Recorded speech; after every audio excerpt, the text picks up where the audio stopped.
বঙ্গোপসাগরের বুকেই একের পর এক মিলছে বিশাল গ্যাসের ভাণ্ডার। মিয়ানমার নতুন করে ঘোষণা দিয়েছে প্রায় ৯৫ ট্রিলিয়ন ঘনফুট গ্যাসের সম্ভাবনাময় ক্ষেত্রের সন্ধানের। অন্যদিকে ভারতের কৃষ্ণা গোদাবরী বেসিন থেকেও নিয়মিত গ্যাস উত্তোলন চলছে, অথচ একই সমুদ্রসীমার অংশীদার বাংলাদেশ এখনও বড় কোনো অফশোর গ্যাস ক্ষেত্রের দেখা পায়নি। প্রশ্ন উঠছে, একই ভূতাত্ত্বিক অঞ্চলে থেকেও বাংলাদেশ কেন পিছিয়ে? জ্বালানি বিশেষজ্ঞদের মতে, মিয়ানমারের রাখাইন বেসিনে আবিষ্কৃত শেউইফিউ ও মিয়া গ্যাস ক্ষেত্র এবং বাংলাদেশের অফশোর ব্লকগুলো একই ধরনের ভূতাত্ত্বিক গঠনের অংশ।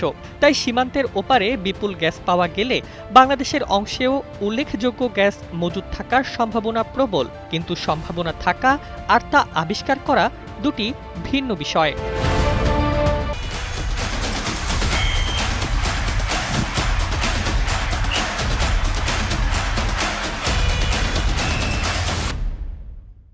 বাংলাদেশের সবচেয়ে বড় বাধা অনুসন্ধানে দীর্ঘসূত্রতা।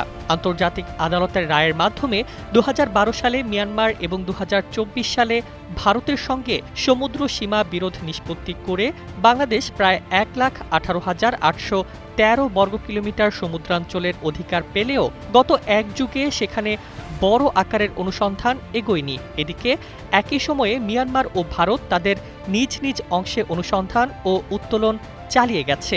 এর আগে ২০২৪ সালের আন্তর্জাতিক দরপত্রে ৭টি বহুজাতিক কোম্পানি তথ্য প্যাকেজ কিনলেও কেউ চূড়ান্ত প্রস্তাব জমা দেয়নি। ফলে পুরো প্রক্রিয়ায় ভেস্তে যায়। পরে সরকার উৎপাদন অংশীদারিত্ব চুক্তিতে পরিবর্তন আনে। গ্যাসের মূল্য নির্ধারণে নতুন সূত্র যুক্ত করা হয়, তথ্য প্যাকেজের মূল্য কমানো হয়। এবার গভীর ও অগভীর সমুদ্র মিলিয়ে ২৬টি ব্লকের জন্য নতুন আন্তর্জাতিক দরপত্র আহ্বান করা হয়েছে। ইতোমধ্যে ৫টি বিদেশি প্রতিষ্ঠান তথ্য প্যাকেজ সংগ্রহ করেছে।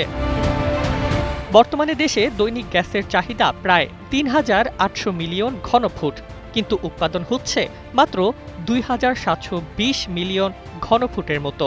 এই ঘাটতি মেটাতে সরকারকে ব্যয়বহুল এলএনজি আমদানি করতে হচ্ছে।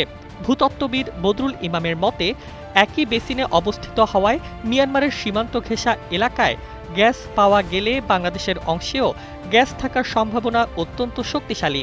এখন প্রয়োজন দ্রুত অনুসন্ধান করা এবং আন্তর্জাতিক কোম্পানিগুলোকে কার্যকরভাবে মাঠে নামানো। অর্থাৎ গ্যাসের সম্ভাবনা বাংলাদেশের সামনে বহুদিন ধরেই ছিল, পার্থক্য শুধু এক জায়গায়।